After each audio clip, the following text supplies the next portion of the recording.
አይምርህም እግዚአብሔር። ወንጌል ነው ይሄ፣ የኔ ፐርሰናል ቢዝነስ አይደለም። መለኮት ከሰማይ ፈርሞ የላከው ፕሮግራም ነው። አይቀልድም እግዚአብሔር። በልጁ ደም እግዚአብሔር አይጫወትም።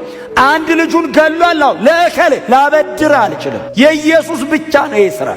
እግዚአብሔር የተቀበለው የኢየሱስን ደም ብቻ ነው። አይ የኢየሱስን የክህነት ሥራ፣ የኢየሱስን በእግዚአብሔርና በእኛ መካከል የማማለድ ሥራ ለመተካት መሞከር ማለት የእግዚአብሔር ልጅን የኢየሱስን ደም እንደማክፋፋት መቁጠር ነው።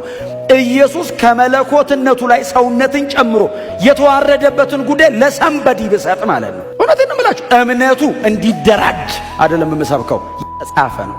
ከዚህ ውጪ እውነትም የለም። የመጨረሻው ይሄ ነው። ጉንጭ የሚያለፋ ጭቅጭቅ ውስጥ አትግቡ። እውነት አለቅ። ከተቀበለ ይቀበል፣ ካልተቀበል ምንም ላረግ አልችልም። እኔ ሰንበዲ እንዲያምንልኝ ብዬ ያልተጻፈ ነገር አላወራም። የተጻፈ እኔ ኢየሱስ ሞቶልሃል እምቢ ካለኝ ጥላውን ሞቶልሃል ብዬ አላሳምነው፣ አልሞትለትም። ብሞትለትም አላድነው። እግዚአብሔር የተቀበለው ደም አለ።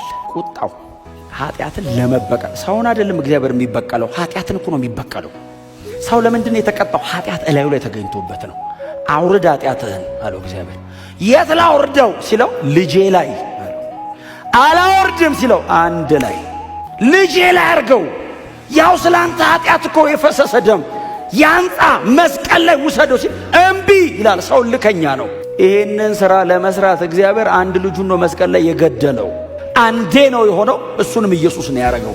ይሄም ደግሞ አይደገምም፣ አንዴ ነው። this is so serious by the way። እውነቴን ነው የምነግራችሁ። በጣም ነው የምወዳችሁ፣ በጣም ነው የማከብራችሁ፣ በጣም ነው የምጠነቀቅላችሁ። ከእግዚአብሔር በላይ ግን አልወዳችሁ። እግዚአብሔር ድሮም ዘንድሮም ወደፊትም ኃጢአትን ይቀጣል፣ አይታገስም። ለምን? አንድ ልጅን ገድያለሁ በዚህ ጉዳይ። ከዚህ ውጭ እውነት የለም። እስቲ አሜን በሏ።